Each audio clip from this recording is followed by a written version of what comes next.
오늘은 베드로후서 1장 8절에서 11절 말씀, 형제들아 더욱 힘쓰라 라는 제목으로 하나님의 말씀을 증거하겠습니다. 여러분, 우리가 예수님을 믿으면 우리는 영적으로 새롭게 태어난 사람입니다. 거듭난 사람입니다.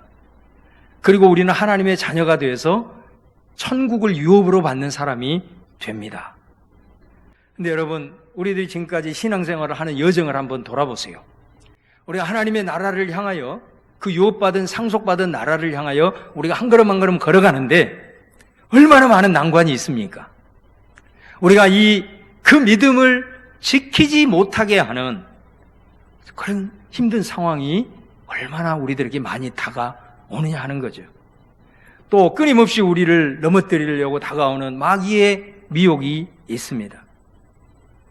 이런 과정을 통해서 우리가 건강하고 정말로 성숙한 믿음으로 나가게 되면 바로 그 사람, 우리를 거듭나게 하신 아버지 하나님께 영광이 되고 또 우리 아버지 하나님의 기쁨이 되는 거죠.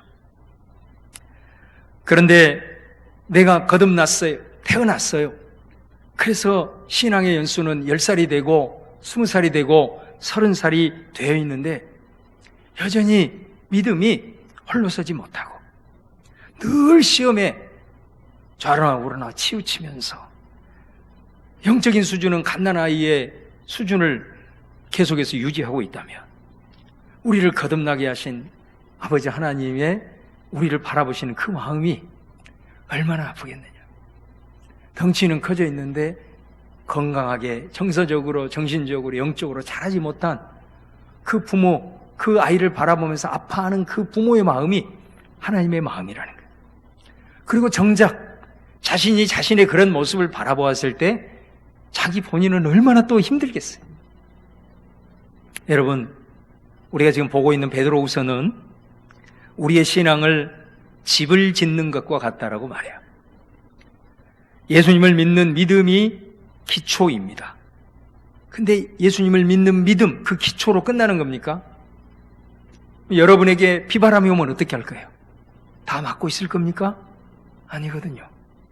분명히 덕의 기둥을 세우고 하나님의 말씀에 지식으로 벽을 두르고 절제하고 인내로 그리고 경건으로 지붕도 쌓아야 우리가 믿는 신앙의 여정을 걸어가는 가운데 수많은 비바람이 몰아쳐도 그 속에서도 하나님의 나라를 누리면서 살아갈 수가 있는 거거든요.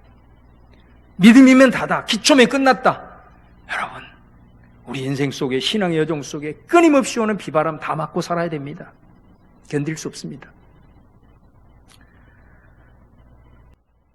베드로후서는 3장으로 되어 있죠. 먼저 1장에서는 뭐를 얘기하냐? 신성한 성품에 참여해라. 믿음으로부터 시작해서 사랑에 끝마치는 이 8가지의 하나님을 닮은 성품, 이 성품에 너희들이 참여해라 라고 먼저 말씀을 해요. 근데 여러분, 우리가 이미 살펴본 1장 3절에 보면 이런 말씀이 있습니다.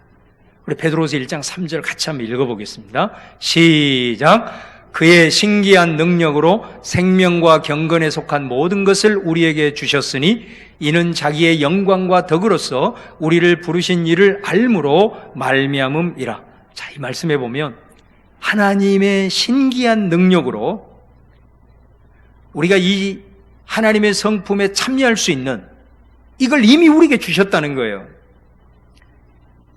경건과 생명에 속한 것들을 이미 우리에게 주셨다라고 말씀을 하고 있다라는 것입니다. 하나님께서 우리에게 주셨기 때문에 그러면 우리는 그냥 가만히 있으면 저절로 이런 열매들이 맺히느냐? 아니라는 것입니다. 우리가 1장 5절에서 7절 말씀에 뭐라고 얘기하냐면 1장 5절을 한번 보시면 그러므로 너희가 더욱 힘써. 가만히 앉아있으면 안 된다는 거예요. 하나님께서 신성한 성품에 참여할 수 있도록 우리들에게 이미 부어주신 능력과 은혜가 있는데 그거를 우리가 믿고 힘을 써야 된다는 겁니다. 그래서 뭐라고 얘기해요? 믿음으로부터 시작해서 하나씩 하나씩 더해가라. 쌓아나가라. 힘을 써라. 그것을 위해서 이렇게 말씀하고 있는 것을 보게 됩니다. 이게 1장의 내용이에요. 자, 그 다음에 베드로후서 마지막 3장에 보면은 어떤 말씀이 나오냐면 새 하늘과 새 땅에 대한 말씀이 나옵니다. 종말에 대한 말씀이거든요. 우리가 다 이제 지금 살아가고 있는 이 처음 하늘 땅은 다 지나간다는 거예요. 우리는 결국 새 하늘과 새 땅에서 이제 하나님을 만나게 되는데 그 하나님의 나라에 들어가서 하나님 앞에 서게 될 사람들이 누구냐면 바로 하나님의 자녀인 그리스도인들이라는 것입니다. 그러면 우리 그리스도인들은 그 때를 바라보고 새하늘과 새 땅을 바라보고 우리에게 주어진 이 땅을 그러면 어떤 자세를 가지고 살아가야 될 것이냐 이걸 말씀하고 있어요. 자, 그 말씀을 한번 보겠습니다. 베드로서 3장 11절에서 13절 같이 한번 큰 소리로 봉독하겠습니다. 시작! 이 모든 것이 이렇게 풀어지리니 너희가 어떠한 사람이 되어야 마땅하냐? 거룩한 행실과 경건함으로 하나님의 날이 임하기를 바라보고 간절히 사모하라. 그 날에 하늘이 불에 타서 풀어지고 물질이 뜨거운 불에 녹아지려니와 우리는 그의 약속대로 의가 있는 곳인 새 하늘과 새 땅을 바라보도다. 아멘. 여기에서 뭐라고 얘기하냐면 거룩한 행실과 경건함으로, 다시 말하면 오늘 1장에 말씀하신 이 하나님의 신성한 성품, 믿음의 시작에서 사랑에 이르는 8가지의 이 성품을 계속해서 부지런하게 우리가 쌓아가야 우리가 마지막 날 그것을 갖고 우리가 하나님 맞이할 수 있고 하나님 앞에 설 수 있다라고 말씀을 하고 있다라는 겁니다. 그 다음에 2장 말씀에 보면은 또 한 가지가 나옵니다. 우리가 왜 이 신성한 성품에 참여하기 위해서 힘을 써야 되느냐라고 하는 이유가 2장에 나오는데, 2장의 내용은 거짓 교사들에 대한 내용이 나와요. 성도들을, 교회를 미혹하고 건강하게 자라지 못하도록 세속적인 그런 것들로 유혹하는 그런 악한 세력들이 우리 앞에 버티고 있다라는 말씀을 하고 있는 겁니다. 그래서 이 1장에서 우리에게 권면한 이 신성한 성품 가운데 우리가 꾸준하게 자라가지 못하면 우리 다 쓰러진다는 거예요. 이 거짓 교사들의 그리고 세속의 이 가치에 버틸 사람이 없다는 거예요. 다 무너진다라는 겁니다. 그걸 말하고 있는 겁니다. 여러분, 이 베드로후서가 얼마나 우리에게 중요한 메시지를 던집니까? 베드로후서는 사실 베드로 사도가 쓴 두 번째 편지잖아요. 이 첫 번째 편지가 뭐예요? 베드로 전서거든요. 베드로 전서에서 베드로 사도가 권면한 내용이 뭐냐면 이제 교회가 믿음의 뿌리를 내렸어요. 그리고 제도화되었어요. 이제는 해야 될 일이 뭐냐면 교회가 세상 속에서 자리를 잡아야 되는 거예요. 그래서 세상 속에서 같이 더불어 살면서 그 속에서 이제 하나님의 사람으로서 정체성을 유지하고 하나님의 말씀대로 살아가는데, 우리가 세상으로 들어가는 그 세상은 너무나 힘들다는 거예요. 그래서 우리를 나그네라고 말하잖아요. 나그네가 얼마나 정체 없습니까? 얼마나 나그네가 외롭습니까? 홀로 그 길을 걸어가는, 어디에 마음을 둬야 될지 모르고, 마치 그리스도인들이 세상에 뿌리를 내리는 게 그거 같다는 거예요. 하나님의 말씀을 붙들고 그리스도인으로서 살아가려고 믿지 않는 그 사람들과 같이 더불어 살아갈 때 거기에서 오는 조롱, 때로는 핍박, 여러 가지 환난, 이런 것들로 인해서 참 쉽지 않는 그런 상황을 맞이함에도 불구하고 이제는 우리가 그렇게 살아야 된다라는 걸 강력하게 도전을 하고 있는 거거든요. 그런데 이 편지를 보내고 베드로 사도에게 들려온 소식은 너무나도 예상과 다른 소식이 들려오는 거예요. 그게 뭐냐면 세상에 가서 영적으로 승리하고 또 그곳에서 하나님의 사람들이 정말로 주의 말씀 근거에서 이렇게 살아가는 소식이 들려오는 게 아니라 오히려 세상에게 교회가 잠식을 당하는 소식이 들려온 거예요. 교회 안에서 생명수가 흘러가서 생명의 열매를 막 맺고 이런 역사가 일어나야 되는데 도리어 세속의 파도가 교회로 몰아쳐와서 교회가 세속화되어 버리는 이런 소식을 듣게 된 거예요. 그래서 이 두 번째 편지를 쓴 겁니다. 왜 이렇게 됐느냐 이거예요. 왜 세상의 가치를 이기지 못했느냐? 왜 거짓 교사들의 미혹에 무참히 쓰러졌느냐? 그 이유를 말하고 있는 겁니다. 그 이유는 뭐예요? 교회가 성도들이 이 신성한 성품에 잘할 수 있도록 훈련하지 아니했기 때문이고, 훈련을 했음에도 불구하고 성도들이 그 훈련 가운데 의탁하지 못하고 그것에 힘써 애쓰지 못한 그 결과였다라는 겁니다. 믿기만 하면 된다고 생각했던 거죠. 겉으로 드러나는 사역만 크게 하면 될 줄 알았는데, 그렇게 해서 교회가 외형적으로는 커졌는데, 거기에는 신의 성품을 가지고 살아가는 성도들은 많지 않더라. 열심만 가지고 달려와서 성공을 해서 부흥은 거두었는데 어느 순간 보니 교회와 세상이 별로 다르지 않더라. 이게 베드로후서의 배경이거든요. 오늘날과 너무 많이 유사하지 않습니까, 여러분? 그러면 뭐냐? 베드로후서의 핵심이 그건 겁니다. 신성한 성품을 통해서 우리가 변화되어져야 된다. 자라가야 된다. 믿음의 시작에서 사랑에 이르는 이 8가지 성품을 훈련해야 된다. 힘써야 된다 말이에요. 그래서 하나씩 하나씩 더해가야 된다. 벽돌을 쌓듯이 우리들의 삶 속에, 우리들의 인격 속에 그것을 쌓아가지 않으면 바로 우리가 이 세속을 이기지 못하고 더군다나 오히려 교회가 세속화가 될 수 있다라는 것을 말씀하고 있는 거예요.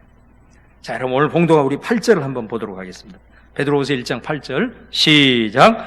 이런 것이 너희에게 있어 흡족한즉 너희로 우리 주 예수 그리스도를 알기에 게으르지 않고 열매 없는 자가 되지 않게 하려니와.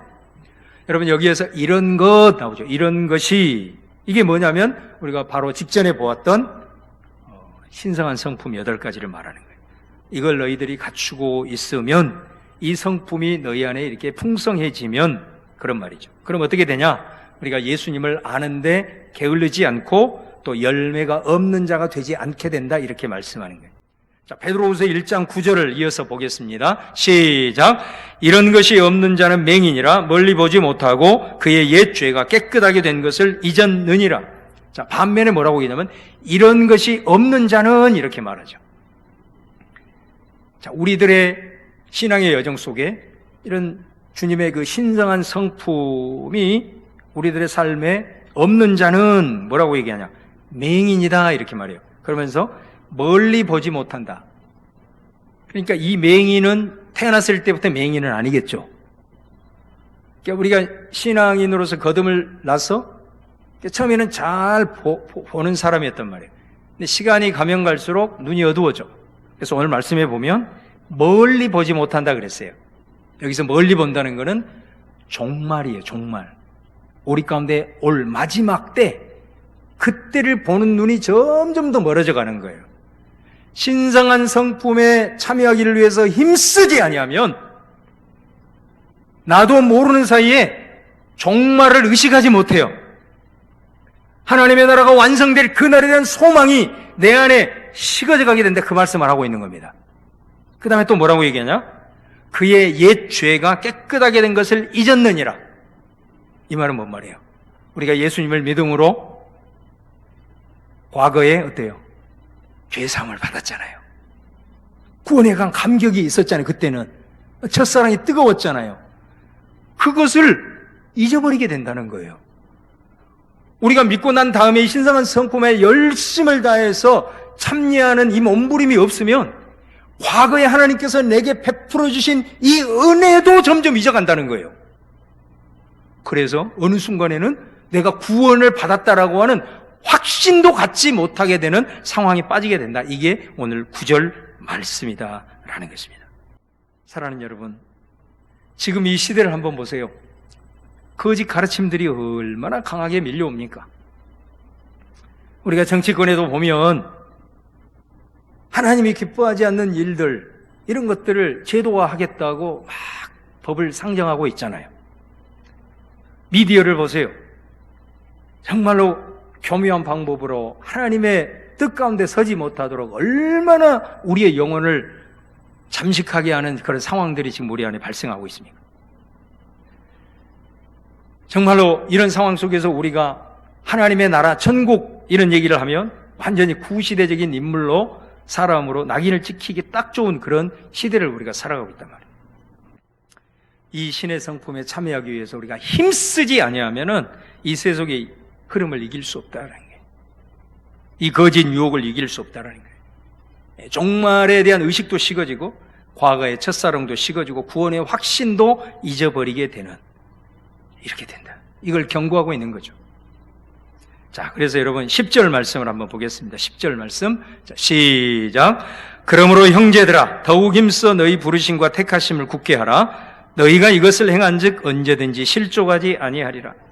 자, 예수 믿는 형제들아 힘을 내라, 힘을 내라. 여러분이 힘을 내십시오. 이렇게 말하고 있는 거예요. 그러면서 뭐라고 했냐면 더욱 힘써 너희 부르심과 택하심을 굳게 해라. 여러분, 우리를 부르시고 우리를 택하신 것은 하나님의 절대적인 주권인 줄로 믿습니다. 은혜입니다. 이건 절대로 변경되지 않습니다. 우리의 행위 공로 아닙니다. 우리가 택함을 받고 우리가 구원을 받고 우리의 부르심은 그분의 은혜입니다. 섭리입니다.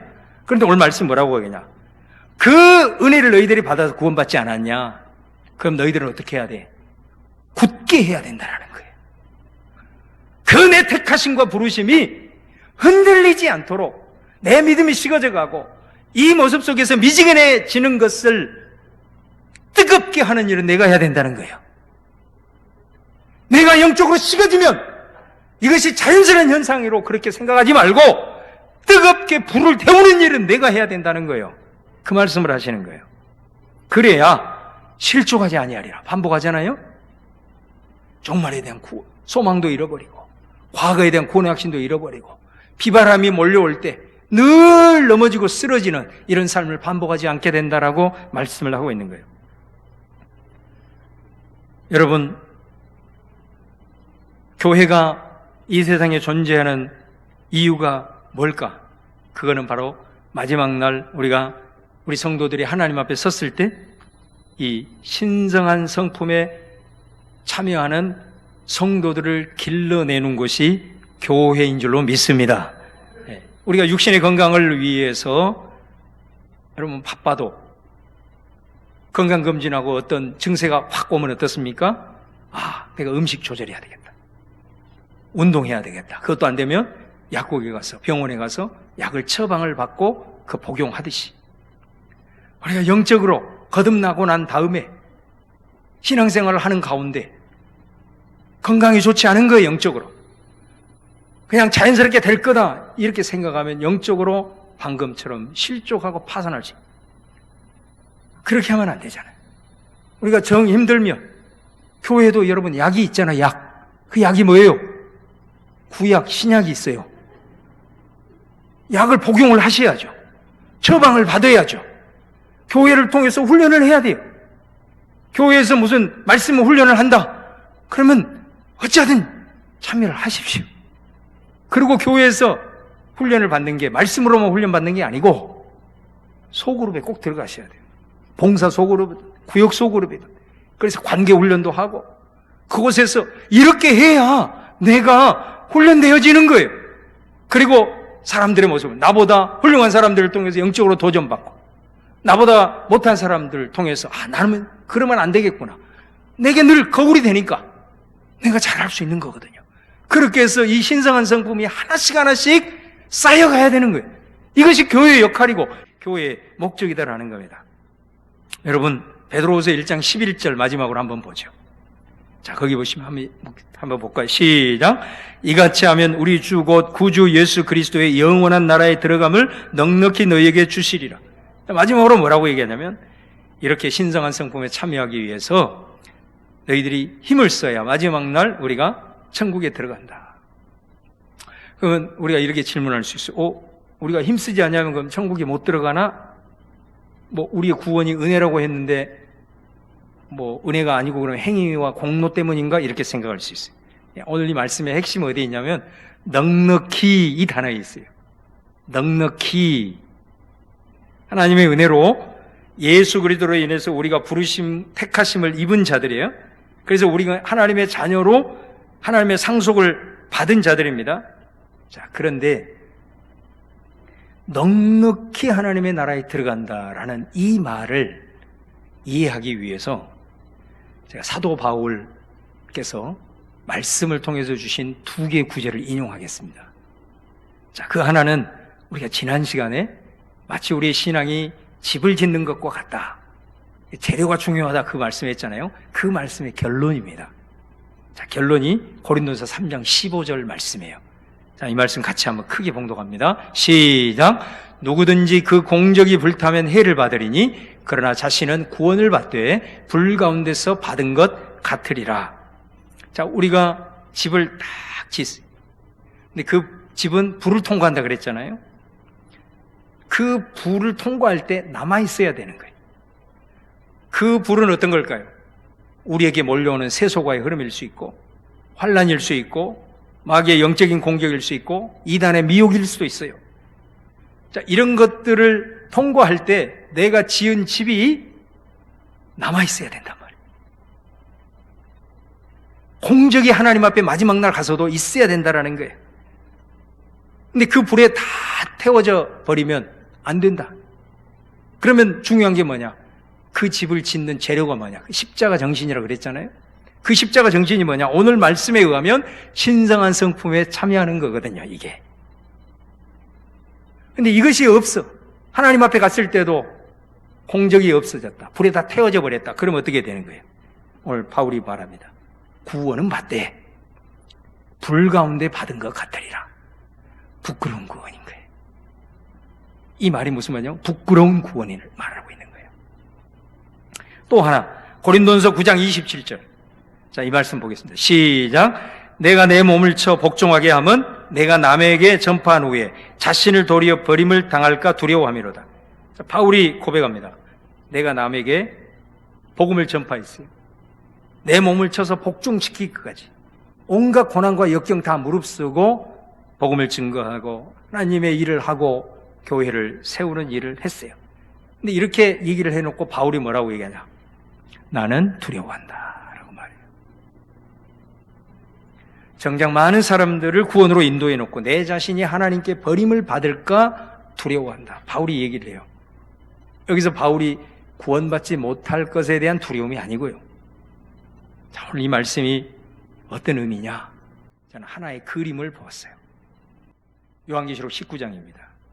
종말의 때에 우리가 주님을 만날 때 그 주님은 신랑의 모습으로 온다 그랬죠. 그리고 그때가 어떤 모습으로 묘사하냐면 혼인잔치로 묘사해요. 그 혼인잔치의 그 아름다운 축제, 이게 마지막 종말에 믿는 사람들에게 있는 자리거든요. 그러면 나는 당연히 신부가 돼요. 한번 결혼식을 한번 떠올려 보세요. 자, 마치 아버지 하나님께서 주례자의 위치에 서 있는 것처럼 보좌에 앉아 계십니다. 그리고 우리의 신랑이 우리를 기다리기 위해서 입장해서 저 앞에 우리를 기다리고 있습니다. 그리고 천군 천사들이 다 하객으로 참여하고 있습니다. 자, 신부를 소개하는 거예요. 여기서 제가 강조하는 것은 이 종말은 주님이 재림하시는 우주적인 종말도 있고 내 개인적인 죽음, 이것도 종말입니다. 왜냐하면 이것도 더 이상 기회가 없기 때문에 그렇죠. 자, 그래서 이제 하나님 앞에 섰을 때 우리를 소개합니다. 사회자가 소개할 때 뭐라고 얘기하면, 신부 소개할 때 지금 이 시간 세상에서 가장 아름다운 분, 이 예식의 진정한 주인공을 여러분에게 소개하겠습니다. 이렇게 신부 소개하잖아요, 결혼식 하면. 자, 이렇게 우리를 소개를 합니다. 그래서 신부 입장 이렇게 하는 거예요. 그런데 그 신부의 모습을 보고 그 하객들이 깜짝 놀라서 다 뒤로 자빠지면서 막 예식장을 막 뛰쳐나가는 거예요. 왜 그럴까요? 죄송한 표현입니다만은 그 신부의 모습이 냄새가 너무난 너덜너덜한 거지의 모습이라고 생각을 해보십시오. 한번. 신부의 핵심은 깨끗하게 단장한 모습이잖아요. 그런데 너덜너덜한 거지의 모습이에요. 그리고 맹인이 되어가지고 앞으로 걸어갈 그 길도 잘 보지 못한다고 생각을 해봐요. 그러면 여러분 어떨까요? 당사자가 입장하고 싶지도 않을 거예요. 그거 말하고 있지 않을까요? 오늘 말씀은 하나님께서 말씀하시는 겁니다. 너희가 만일 신성한 성품에 힘써 참여하며 믿음으로부터 시작하여 경건을 거쳐서 사랑이란 성품을 내 삶에서 열매로 맺히며 그것에 최선을 다하며 마지막 혼인잔치에 너는 미소를 지으면서 당당하게 입장할 수 있을 것이다. 이게 오늘 말씀에 넉넉히 너희에게 주시리라 라는 말씀이라는 겁니다. 사랑하는 성도 여러분, 오늘 우리가 살아가는 이 시대에 종말을 보지 못하도록 우리의 눈을 흐리게 하는 것들이 우리 성도들을 미혹하고 또 교회 안에도 깊이 침투해 오고 있습니다. 과거의 부르심과 택하심까지 확신하지 못하게 하는, 구원의 확신에도 안주하지 못하게 하는 세속적인 것들로 인해서 우리를 얼마나 지금 공경하고 있는지 모릅니다. 무엇으로 우리가 이것을 이길 수 있습니까? 어떻게 마지막 종말에 대한 소망을 붙들 수 있겠습니까? 어떻게 부르심과 택하심을 견고하게 할 수 있겠습니까? 수많은 세속화의 흐름을 어떻게 우리가 이길 수 있겠습니까? 베드로후서는 말하는 거예요. 믿음에 안주하지 말고 신성한 이 성품에 네 신앙의 인격 위에다가 하나씩 하나씩 그것을 쌓아가라. 그것을 위해서 힘을 써라. 자연스럽게 된다고 생각하지 말고 애를 써라. 그렇게 말씀을 하고 있는 것입니다. 우리가 본질적으로 생각해야 되는 게 뭐냐? 신앙의 인격이에요. 인격이라고, 인격. 여기서 말하는 신성한 성품이 뭐예요? 믿음에서 시작해서 사랑에 이르기까지 신앙의 성품, 인격을 항상 본질적으로 생각을 하시라 이 말이야. 그거 얘기하고 있는 거잖아요. 그거를 하나씩 하나씩 쌓아가야 돼요. 게으르지 말고 힘을 여기에 쏟아야 된다라는 거예요. 그걸 위해서 교회가 존재하고 우리 교회가 그런 교회가 되고 우리 교회를 통해서 이런 신성한 성품에 참여하는 성도들이 많아질 수 있기를 주님의 이름으로 축원합니다.